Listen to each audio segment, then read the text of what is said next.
So neat. I was thinking, I like working on, baking. That's actually what I've been working on here lately. So, I see you like hanging around the produce now, which apparently is shops in the dirt.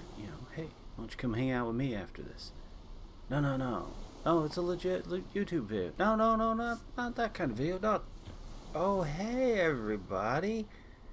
Yeah, it's me, Spider. And today I'm not flirting with halflings.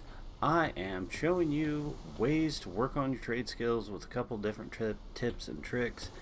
EQ's trade skilling is a whole lot different than a lot of the newer crafting games, because a lot of the newer crafting games, all you have to do is find the items, find the container, click on the container, and poof, you have whatever crafting item it is that you want. EQ plays it a little bit different. It's an older game, so it's got a whole different system. You have to find container, or there are a lot of different ones that you can carry around. Like you can get a portable oven, portable brewery, but you have to click on the item and you have to figure out what you want.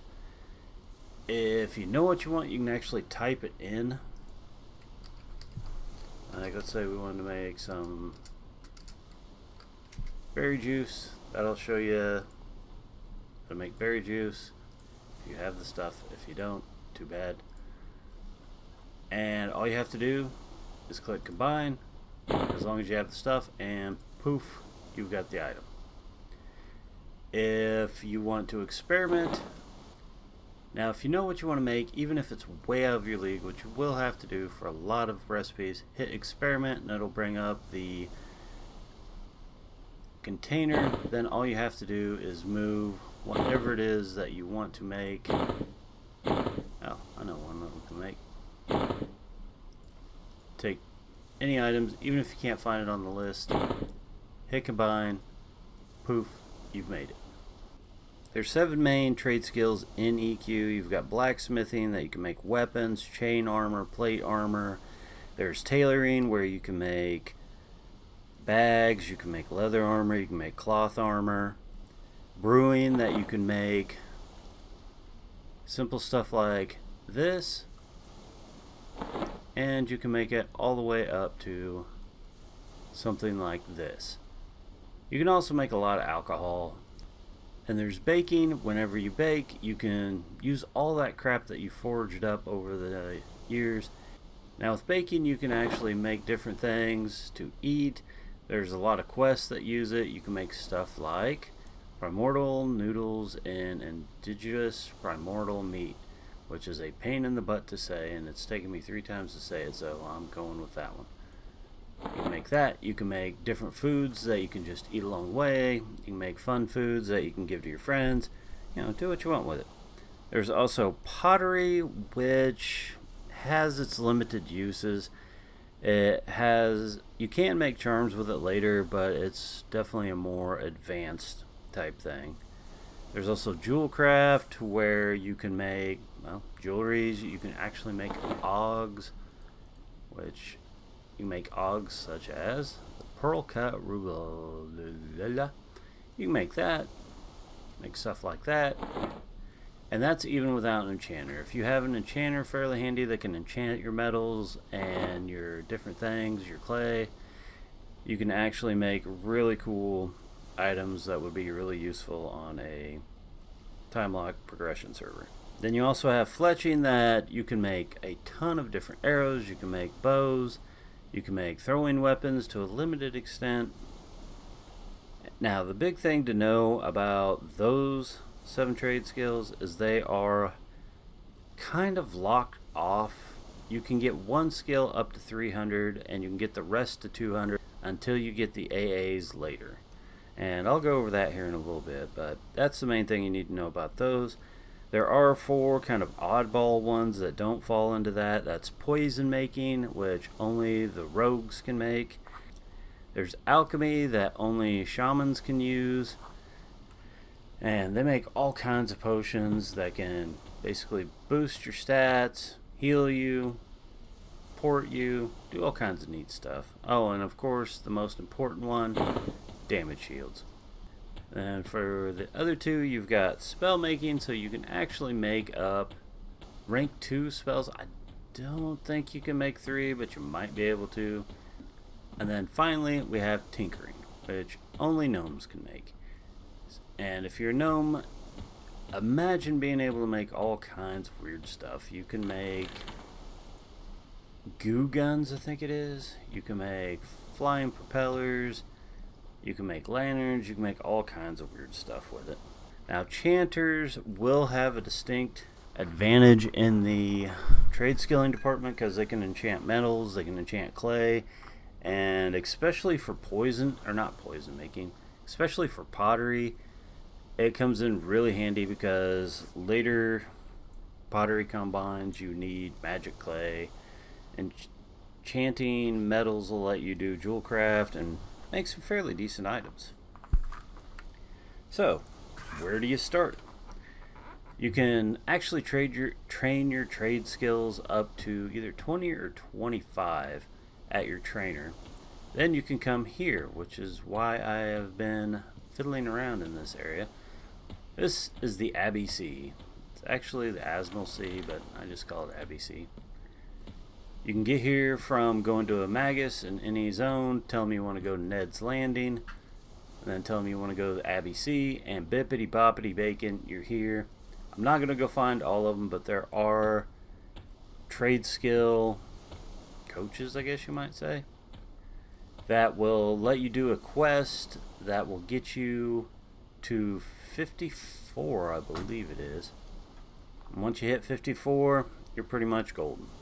Only problem is the quests are kind of boring. They're really easy. They give you all the stuff to make the stuff, but it takes a long time. So I mean, do it as you will. You can also just go ahead and start trade skilling once you get to, well, once you get the stuff to make it. One nice thing about the Abbey Sea is the fact that there are so many different suppliers. You can get just about anything you need here. And another great thing is if you decide to work on fishing, which is kind of a trade skill, you can actually fish up some really cool stuff from this zone that'll help you out with baking, especially later on. Now, let's say you don't feel like hanging out in Abbey Sea, or you don't want to go this far. You can actually do most of it from POK. This is the small bank. There's a little small banker.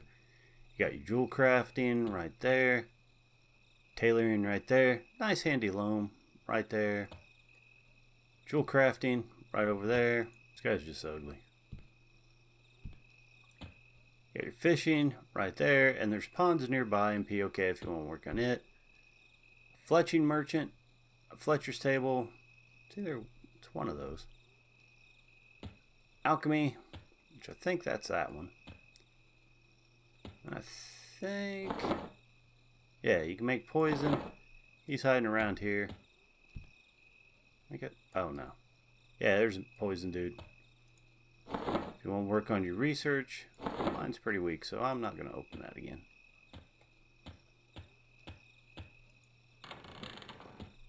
And here, you got guys that have trade skill books. You got big empty room. Down here, you got the pottery merchant with a nice handy pottery wheel. Crap, I need to work on my pottery too. And you got the baking man over there. Dude's got eggs. You need to steal those. I mean, what?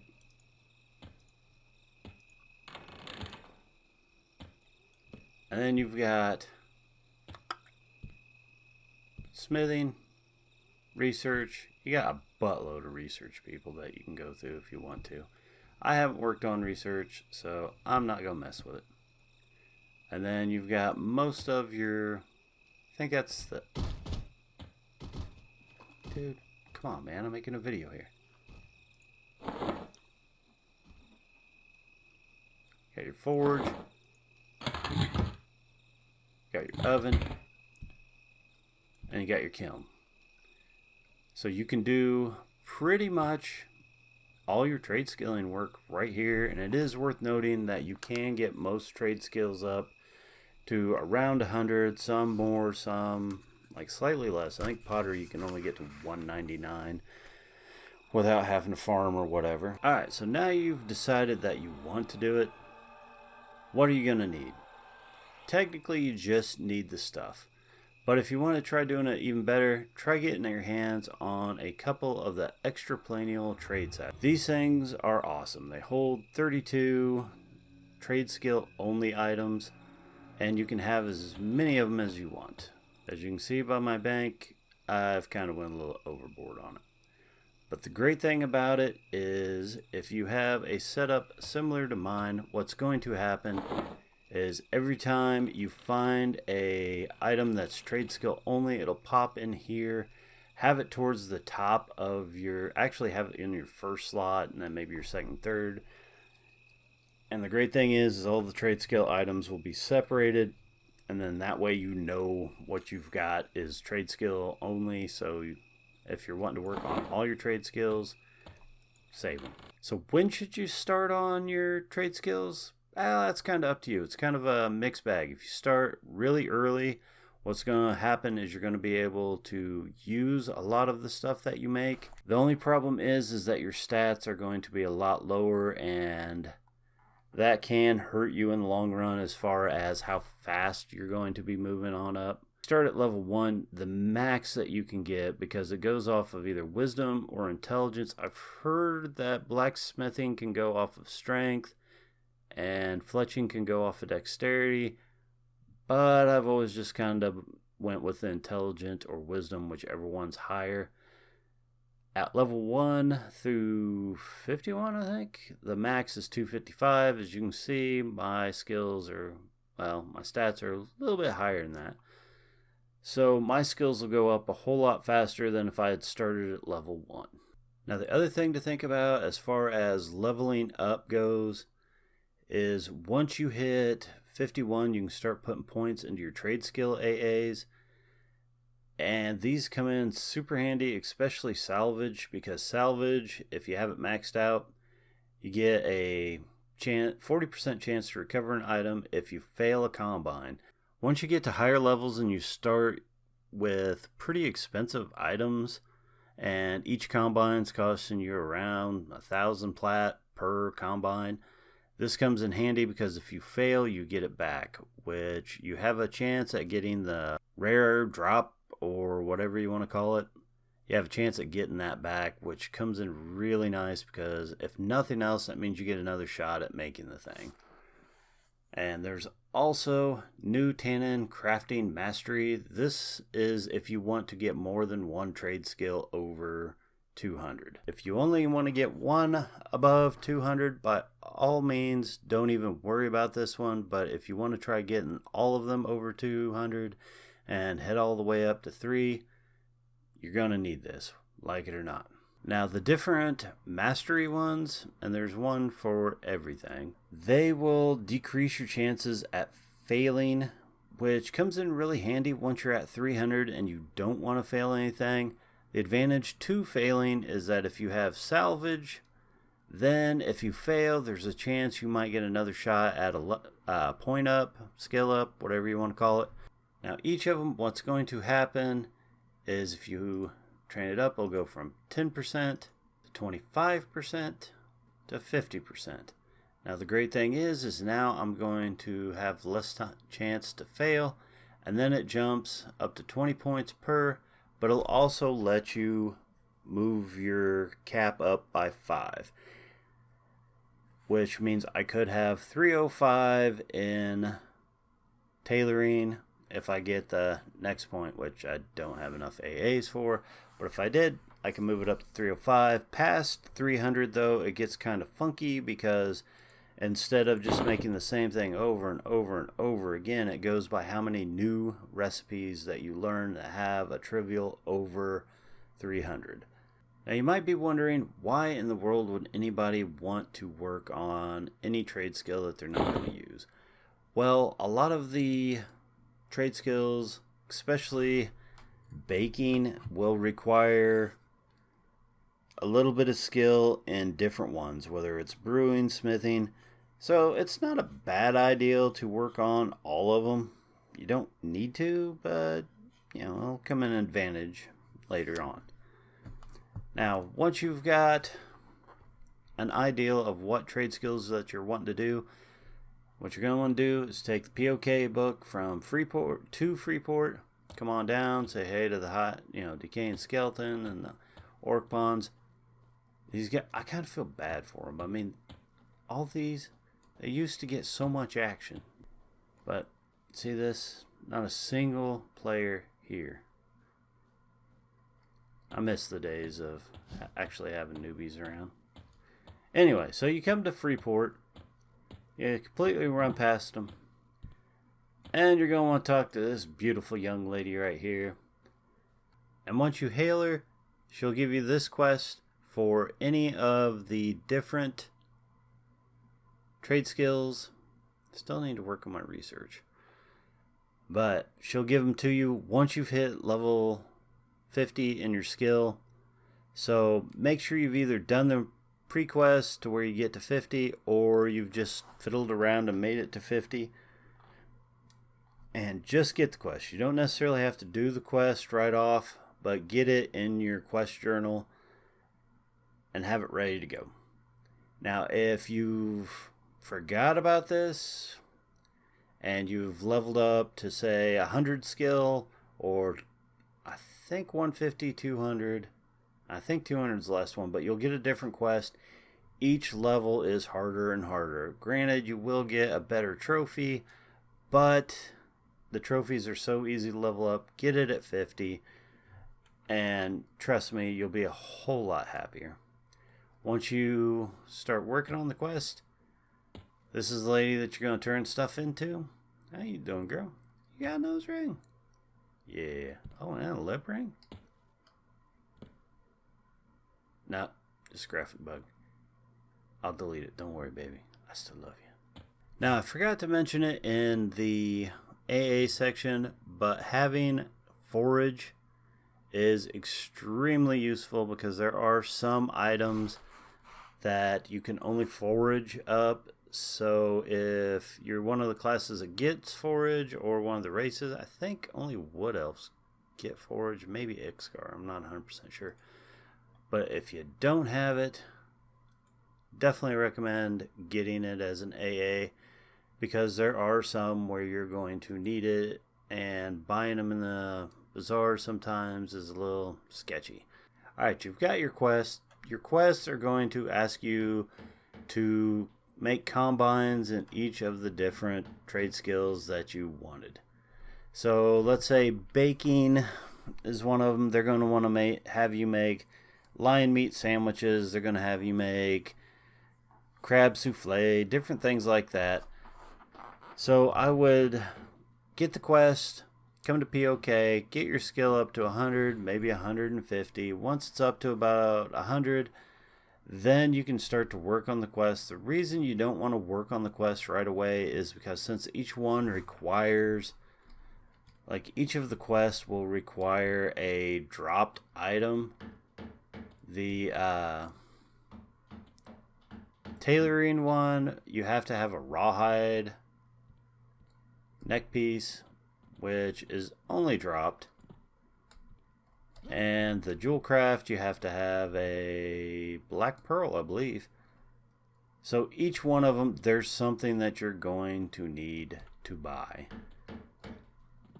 So just work your skill up, because you don't want to fail on those different ones, because if you do, it's such a pain to have to go and farm again, or you're going to have to farm anyway, and it's a pain in the butt. So just get your skill up to 150. When the trophy quest first came out, they leveled very slowly no matter what. The nice thing is, if you don't complete the quest and get your trophy, and you've got, say, 200 skill, it's going to fly. Like right now, my baking skill is around 100, I think. And if I work on it, 10 combines will probably get me a point. But since I haven't worked on my pottery, if I go grab my level 1 pottery trophy and I start working on it, it's going to fly through the levels. Now, on leveling trophies, you can actually summon up bags. Takes forever. And depending on where you're at as in the game, you may have 100% reduction all the time and 50 slots. But if you don't, having a 50% 8 capacity, it's not too bad. And you can summon up as many as you want. Once you've hit master level of a skill and you have your trophy leveled up that much, you can get 100% weight reduction and 10 capacity. But I know what you're saying. You're saying, Big T, I see that temporary thing on there. Don't be telling me that it's some kind of wonderful. That thing's going to disappear, isn't it? Well, yeah. But if you head over to the bazaar, head over to this handsome young fella. Give him your bag. Bippity boppity bacon, he gives you this happy little doodad.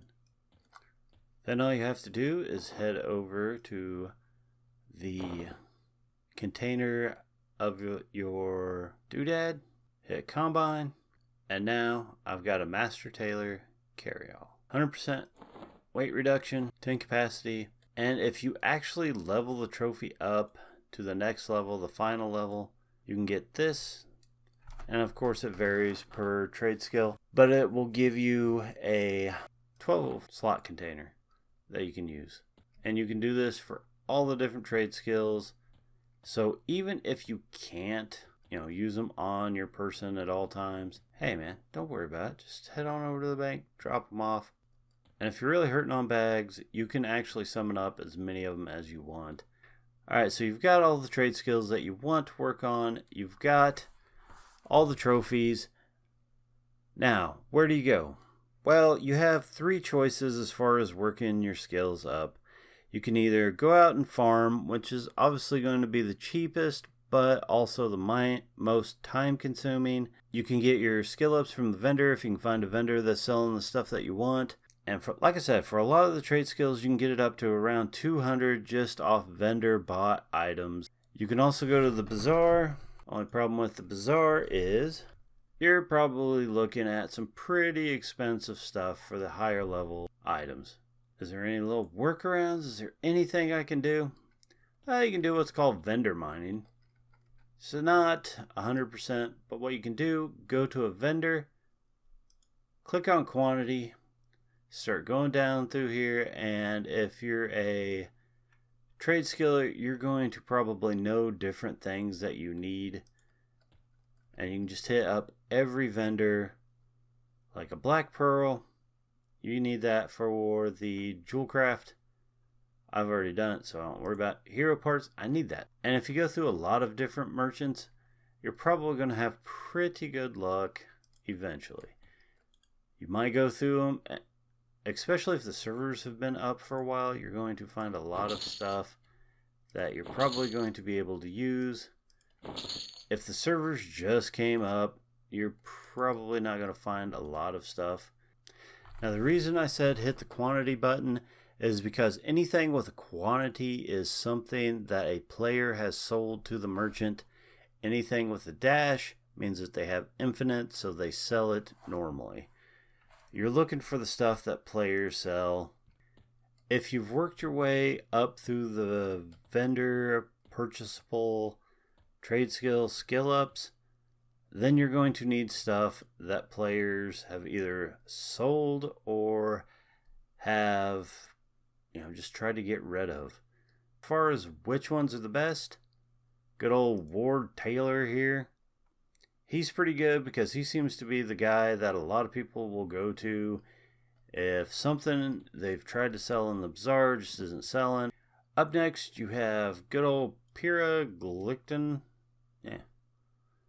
She'll usually have some pretty decent stuff because she's really close to she's right in between the bazaar, the guild lobby. Druid Port is really close by, so she might have some pretty good stuff, and she's going to make a liar out of me. But I would definitely say check these merchants right around here. So hopefully that gives you a pretty good idea of how to work on your trade skills, get your trade skills up, get your trade skills moving, get everything going.